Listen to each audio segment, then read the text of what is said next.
right side. Yes! Touchdown and a dagger! He looks, he hits, throws the right side, knocked away! He's got Cobb at the 10 to the 5 and a dagger!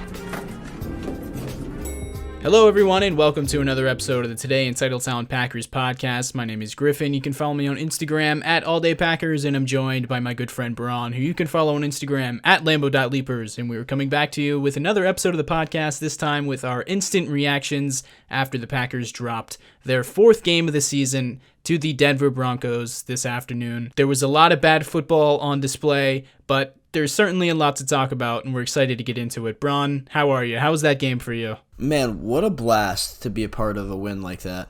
Obviously, I'm kidding. What a nightmare. I mean, we suck. We truly suck. That was a loss to a team that we should have beaten. I think it's official now that we do suck. Yeah, we suck, sadly. I mean, the defense found its way to suck. The offense continued to suck in the first half and then got a little better in the second half.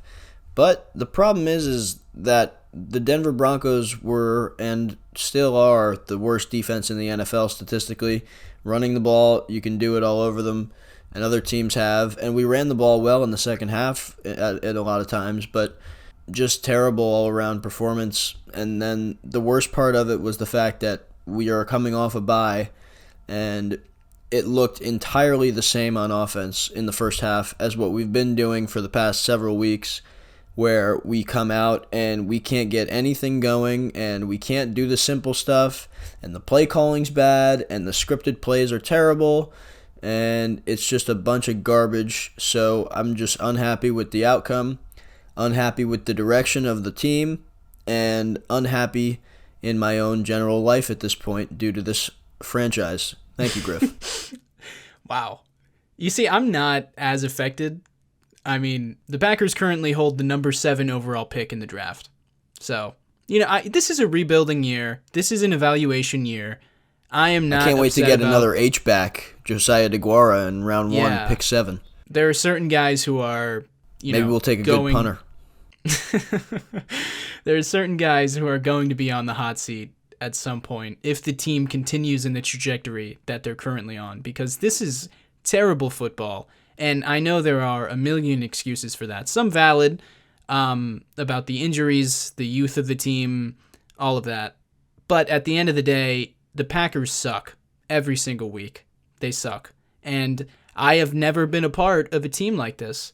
And I think that it's been difficult for a lot of fans and definitely for some people in the front office in Green Bay. I can only imagine, because their jobs are on the line with this whole direction of the team.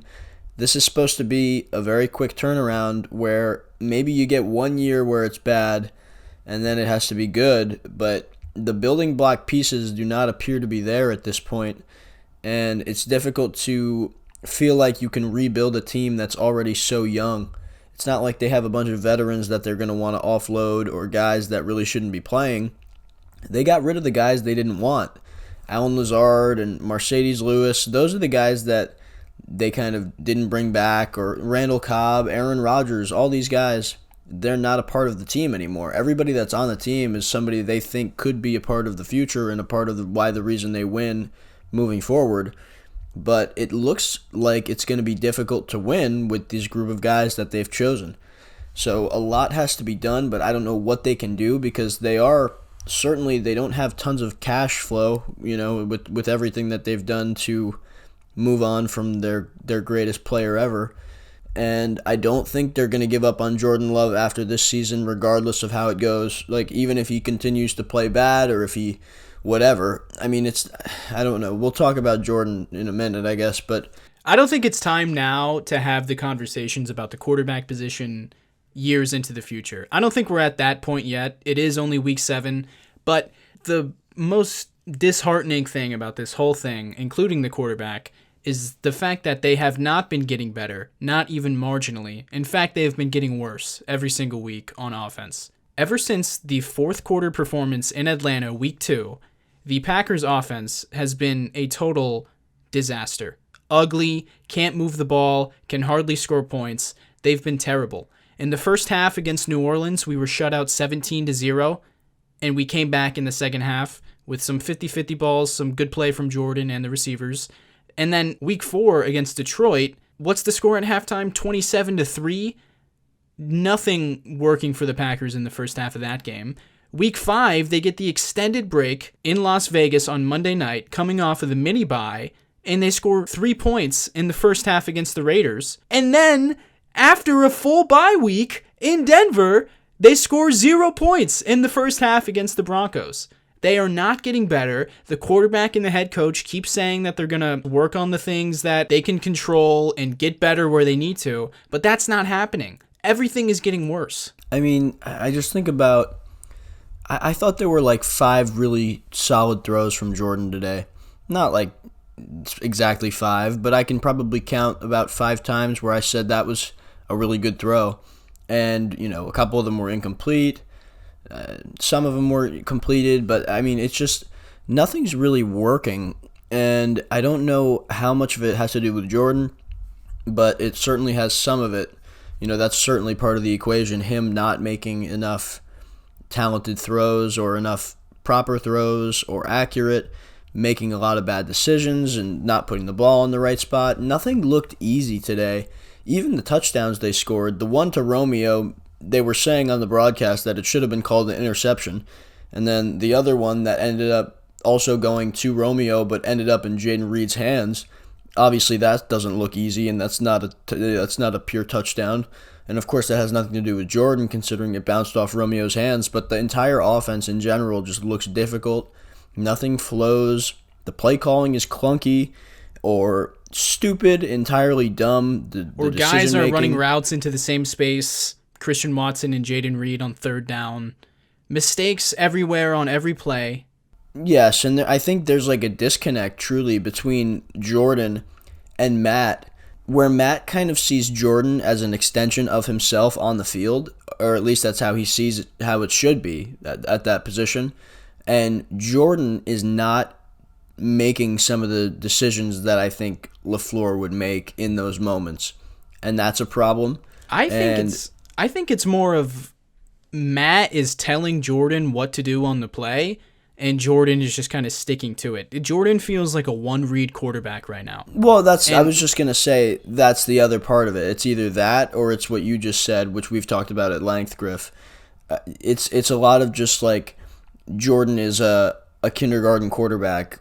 I've called him multiple times just due to the fact that he's being told to do something from the schematic standpoint, and it's one read or basically dirt it. Like it's really very simple concepts. The stuff that they run is very simple, or the decisions are, they're not extended past the design of the play call, which is it's very simple stuff. I mean, that's the kind of things you ask quarterbacks at the college level to do that are not very seasoned. It's also what you see out of quarterbacks like Jared Goff and Jimmy Garoppolo and Nick Mullins in the same branch and family of offense. That's what I think of when you mention kindergarten quarterback, because I can picture in my head Jared Goff in 2018-19 playing for the Rams, and before the play clock hits 15 seconds, just staring at the sideline, waiting to hear what McVay has to tell him. That's what I think of. And when we drafted Jordan Love in 2020, there were a lot of people who said that, Rodgers maybe kind of gives LaFleur the heebie-jeebies with all the outside of structure stuff, and maybe he wants a quarterback who he can mold into playing his system. And that's something that people said all offseason too. A lot of people talked about how this is going to be the real Matt LaFleur offense, correctly or not, people were talking about this. And now we have to identify what the problem is. Is it the quarterback or is it the offense? Because Jordan looks like a one-read quarterback. It probably is both, and I would say it is both. It just doesn't feel like Jordan is reading the plays sometimes. Sometimes he just hits his back foot and hits the check down. And it's like, why? Like this is an actual play. This isn't a screenplay. You have a actual progression to work through here. But, I haven't seen the All-22 yet, but a lot today against Denver, he's just getting the ball out to the flat immediately. And maybe that's something that he's been told from LaFleur on that specific play. Maybe it has to do with the offensive line and the pass protection and just the desire to get the ball out quickly.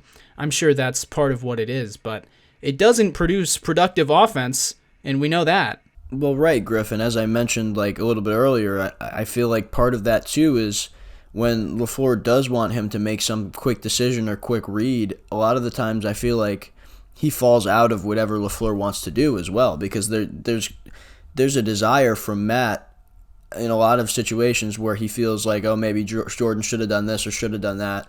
And, that's been the case multiple times. Even on that last play where he threw the interception, Matt was talking about how he wanted to see it probably cut in half a little bit, whether that was hit the check down or whatever the case was, instead of trying to get all of those 20 yards on that one play. Probably try to get something a little more manageable. On the 3rd and 20. Yeah, on that final 3rd and 20 where the pick was thrown. So I think there's a total disconnect, and I don't think these two complement each other very well from a play caller and quarterback standpoint, because I think they're very similar in their respective lines of work, and there's not much room for playmaking and creating a superstar level caliber quarterback, because it's all just very basic and they make it look very difficult, even though it's so safe. Everything they do is so safe and dumb. It's hard to it's just so silly, like everything they do. It's hard to even describe it. But all I know is that it looks hard when it shouldn't be this hard, because everything they're doing is so safe and easy. I can remember a 4th and 1 in the second half, which is, a standard LaFleur staple play action rollout to Ben Sims, of all people, the tight end, in the flat on 4th and 1. Love hits him. It's caught. It's a first down. It was a gain of 2 yards. That is the picture-perfect play of what this offense is right now. They're going to gain 2 yards on 4th and 1 sometimes, and it's never going to look easy. And that's just where we are right now, given the youth, given the talent construction of this roster. That's just where we are. The worst part of this entire game was the end of the half, just to sum it all up and tie everything that we've been talking about all together with the way that this team operates. They played the most uncomplimentary football they've played all year, where the offense has a decent enough drive to get in field position with penalties and other things, clunky Jordan Love runs and whatever the case is. I think A.J. Dillon either had a run or a catch that went for a decent gain, and they got into a semblance of field goal range. And then they miss the kick, and then the defense just lets everything up, including a big Russell Wilson run, and now all of a sudden we think it's going to be 6-3 at half, and it's 9-0 Denver at half. And just that's hard to come back from when you do something like that costs you a total of 6 points when there was only 6 points in the game to begin with. That's just a tough pill to swallow.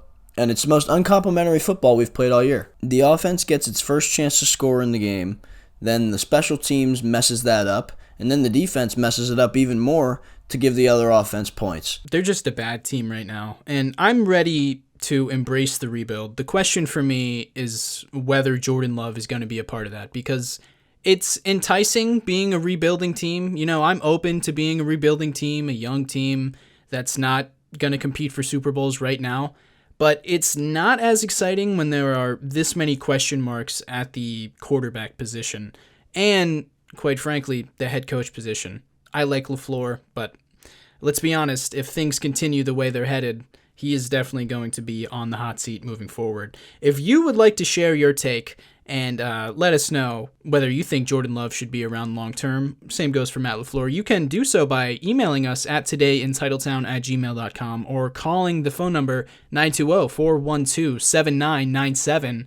You can call that number and leave a voicemail to potentially get featured on the show. If you're looking for voicemails today, well, they are not in this episode because we are recording this on game day. But there will be an episode out later this week containing all of the voicemails and upset reactions. I'm assuming there are going to be many upset reactions after this game. So send in your takes to potentially get featured on the next episode of this show. I don't know about moving on from Jordan. I mean, I just don't think that they will be doing. They're not going to. They've already rebuilt. This is the rebuild. They're not going to rebuild the rebuild. They've got all youth. Everything they have is youth. Like I mentioned, they've already done that with the veterans. They've gotten rid of those guys. So it's all youth, and Love is going to be here. He's here this year, and he's probably, I would say, almost 100% going to be the starter next year, regardless of what draft pick they finish with. I just don't see them. They trust him, and they trust Matt, and Gutekunst trusts Matt, and Mark Murphy trusts Gutekunst, and Jordan trusts Matt. I don't know. I mean, they just all believe in each other, and the only thing that's going to change anything is when Mark Murphy is, forced to retire. That's when maybe something could change at the GM spot, and then, of course, that would probably lead to a conversation about the head coach, and then quarterback gets involved. So those things are coming. I think if we don't play much better, those things are definitely coming, but not this year and not next year either. So it's hard to even want to put my mind in that framework of thinking about replacements for anybody but possibly defensive coordinator, because those things just are not in the foreseeable future for this franchise. Given the team's current salary cap situation, it's not like they're ready to go on a spending spree next offseason and compete in 2024. It looks like there's still going to be at least another year attached to this really hard period to be a fan of. Well, I mean, maybe, who knows what could happen, Griff? Maybe they're better in a year. Maybe they're better in 2 weeks. We don't know. It's just right now, it's hard to project so far ahead into the future, but what sucks is that Aaron Rodgers is not the quarterback anymore, and it was going to be difficult. It wasn't going to be ever ridiculously easy unless things were, lightning in a bottle with Jordan. Obviously, that's not the case. It's still... I think the least you can say, is that things are not going to plan.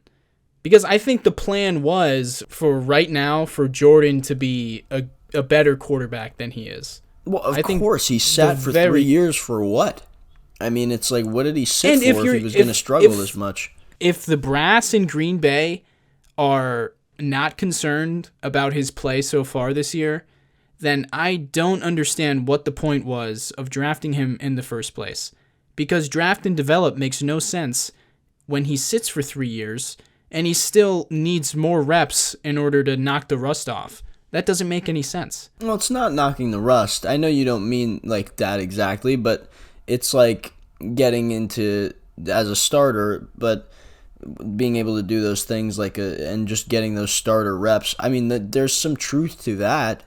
But Mahomes, I don't know what, this is a dumb comparison, but I'm just going to use it. The Mahomes, he came in and played that week whatever game, that final game of the year in his, I guess it was his rookie season. It was his rookie year.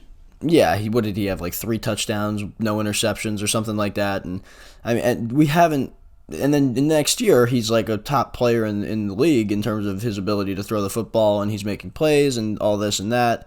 And now he's won 2 Super Bowls already, and as a quarterback of his football team. So it's a dumb comparison, but you would want Jordan, considering that he sat, to now feel like he could play at a high level and make all these ridiculous throws and make plays with his legs and get out of the pocket and make off-angle throws and hit guys that aren't open. He isn't making enough. Sadly, he's not Aaron, and he looks like he can play like Aaron a little bit, or he tries to play like Aaron. It looks like he picked up some of his footwork at times, or whatever the case is. Yeah, the bad footwork. Are there throws that he makes where I'm like, that's a good throw? Of course, we've seen that. But there's never really throws that he makes like we saw from Aaron in a very early stage of his career. I always think back to that throw to Corey Hall against the Vikings in the end zone, that one of his best throws of his career. His first career start. That one game, that first start. And even though maybe he struggles, you see that and you're like, wow, like if he can throw the ball like that, the rest of it will work itself out. You see those few throws from Jordan every once in a while that are like impressive enough, but you don't ever see like truly special stuff that you would want to see if we're trying to do the same thing we did with Aaron. That's the whole thing. You have to compare the process at least.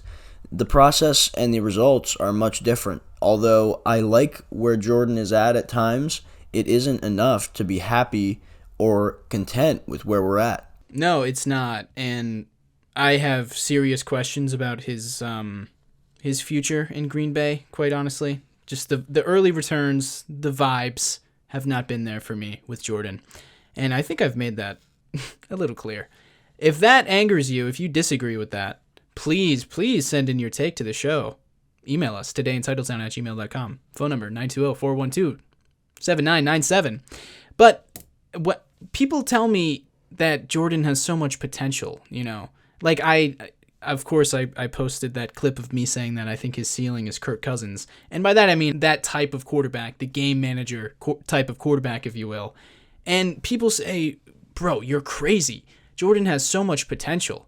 Does he though? Like, what are his traits that are actually like exceptional and really promising? He doesn't really have that big of an arm. He's an athlete, but not a super dynamic athlete. I don't know what it is that people see potential in. To me, I see a long-time backup quarterback. And that hurts me to say because I feel bad. But that's just the vibes I get from him. He looks like a backup quarterback. And that's okay for him personally. It's not okay for the Packers. I was telling you, Griff, and I'll say this now, that I remember when in 2017 when Rodgers went down and we kind of needed Brett Hundley to hold down the fort, hoping Aaron could come back from that broken collarbone.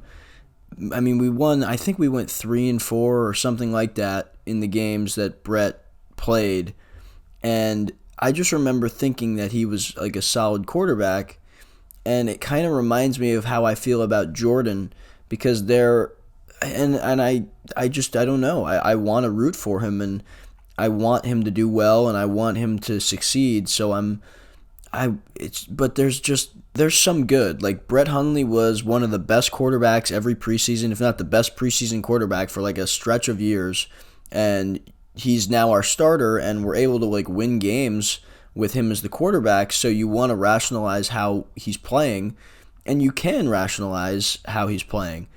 And the same thing goes for Jordan now. We won 2 games.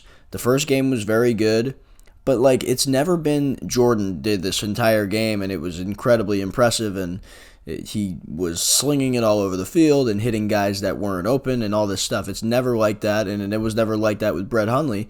And you win 3 games with him as the quarterback and you feel like you can make sense of it. And you win 2 games with Jordan Love and you're in competitive games with these other teams and you feel like it's going to work, and it is working. And eventually, the more you see it like this, the more you just start to feel like, man, then you see Aaron play and you're like, now I remember what it's like to have elite quarterback play. And it's been a while since we've seen Aaron in Green Bay, obviously. And all I know is that I feel like what I felt back then, trying to make it like Brett Hundley was good enough to win us games at quarterback, and that was never going to be the case. And Jordan is reminding me of Brett Hundley. Brett Hundley is really a metaphor for any quarterback that's not going to be elite. And it just feels like you can get by and you can win enough games, and he can be good enough. But enough is not enough. We need more than enough. That was quite poetic, but we do. We really need We need elite. We are the Green Bay Packers. We are Bart Starr, Brett Favre, Aaron Rodgers. We cannot settle for anything less, and that should be the standard as the organization goes. So for that reason, I'm out. I am out on Jordan Love, but we have to also just enjoy the fact that he is going to be the quarterback for this foreseeable future. So it's a balance that we must share, but I would like to see more. The door is not 100% shut. There is still, a small percent chance that he does turn out to be, in 2 years down the line, maybe he is an elite quarterback. No, I don't see that happening. I was just joking when I say I'm out, but also I want to see we need more. I need a game. This was the game we need to win. How do we not win this football game? The Broncos with their flailing head coach and their flailing quarterback and their terrible worst defense in the league, we just lost to them. They're 1-5. They got 70 points scored on them by the Dolphins, who just lost tonight. It's not all that ridiculous to say that we should win that football game if we're going to be anything close to a franchise. We should have won that game. We should have beaten the Raiders. Or should have we? Because the Bears just beat the Raiders with a guy named Bajent at quarterback, who I've never heard of. It looks like we're just a bad team, and that maybe we are in the same tier as teams like the Raiders and Broncos. And Bears and all Bears, these other apparently. teams. We beat the Bears, but that was man. it. I mean, we haven't beaten any of these other teams. And I know the bad. injuries have been bad, but for the most part, the most major we've had injuries much have worse. been on This defense. this is not an injury for me. We've had much worse years with injuries. This is nothing. We've literally, I mean, it's really most nothing of the to me. injuries are on defense. The offense, other than a couple spots on the O-line here and there. Well, Aaron David Jones, mainly. Christian Watson, David Bakhtiari, Elton Jenkins. All those guys There's a played long today, list. except Bakhtiari. There's a list, certainly, but we've had much worse than this, I feel like. This doesn't faze me, and none of these have been season-ending other than David, so I'm not totally worried about the injuries. The injuries are farthest from my mind when I'm thinking about the way that this team operates, because the on-field product is just as bad as it's been in several years. I'm looking forward to the rebuild. I'm looking forward to the This is the rebuild, Griff. Wake up. I know. I'm looking forward to the process, and I like the evaluation part of it. I like hate identifying it all. players I hate it. that I like. I hate it. It's How not about fun. that? And I'm going to say this. Like, this time of year, dude, this is the peak of our lives. Football season, late October, week 7, week 8. Let me do a little flashback to 2 years ago, 2021. We beat the Commanders at home with Rodgers at quarterback, week 7. We were wearing our brand new throwback uniforms for the first time, the Green Bay Classics. What a game that was. 3 years ago, 2020, we beat the Texans, blew them out. Devontae had 200 yards. Oh, I miss those days. I'm not used to this. These guys aren't even in our team anymore. I've never been a part of a team like this. I mean it. The last time we were actually a losing team with no hope for the playoffs was 2018. And we didn't know that until about week 12 or 13 that the Packers were going to be bad and miss the playoffs that year. And I remember those last few games of 2018. It stuck in my mind because it was so unique. And up until that point, I didn't know what it was like to be out of the playoffs, eliminated before the end of the season, and just watching for nothing beyond evaluation. And it feels like, again, we're not technically eliminated from the playoffs. Things could change in the matter of a few weeks, but it feels like that's where we are right now, where this team isn't going to be competing, and we're already it's almost mock draft season, Bron.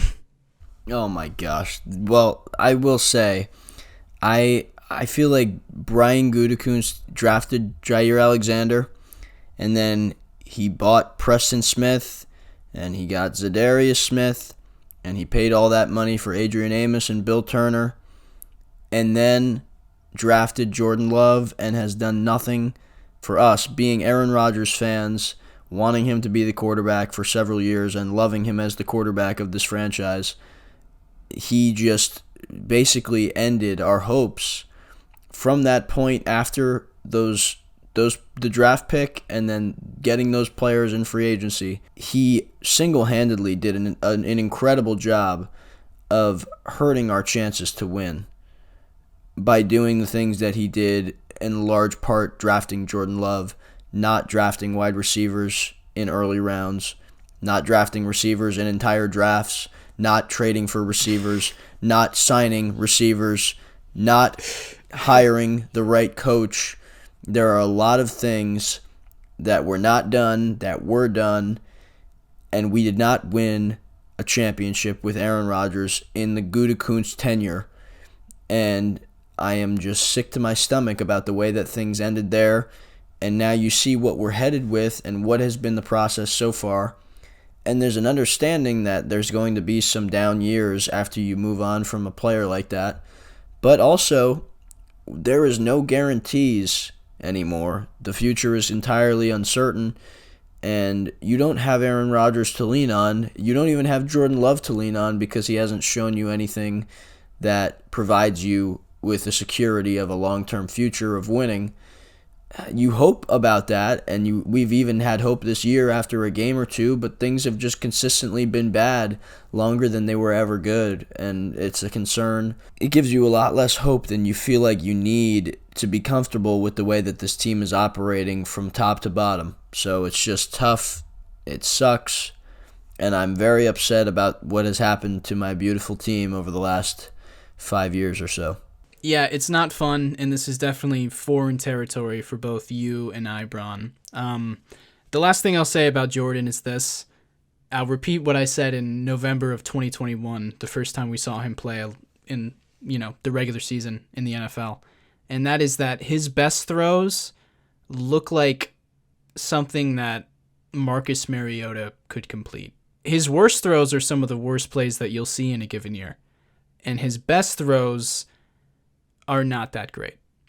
That's my hold up with Jordan Love. And that's what I've been saying since day one. And it looks to me that that is still true as of right now. And again, if that angers you, you can call into the show and let your voice be heard. I'm going to quickly add to that and say that I feel like Jordan's best throws are routine throws for Aaron. And that's what we've seen so far. We haven't seen the Aaron top-tier throw, and I'm not saying we need to see that every week, 5 times, 10 times a game, but it's just we haven't seen a single ball that I felt was like elite, top-tier throw. Yeah. Like he has like 7 or 8 big-time throws on the year, but he had a couple couple in this game. He had a couple just today in this football game that I was like, those are good throws.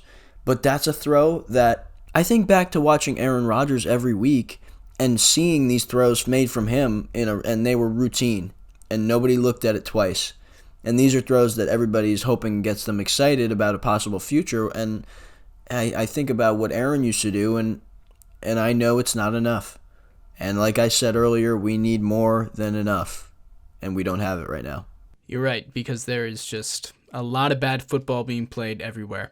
To touch on the defense just before we get out of here, I thought they played fine today. They gave up 19 points. They gave up quite a few yards on the ground, an average of 5.8 from Denver on the ground versus Green Bay. Bad tackling game for us. Yeah, bad tackling. Just more of the same that we've seen. Now, I think the injuries do have an effect on the defense. There's a lot of backups in there right now. Carrington Valentine is starting the game, and he's getting picked on by Russell Wilson. I think the injuries have definitely... Right, McDuffie being in there. The injuries have definitely affected the Packers defense, but nonetheless, I thought they played well. Joe Barry didn't piss me off in any major way today. A few minor things, but not in any major way.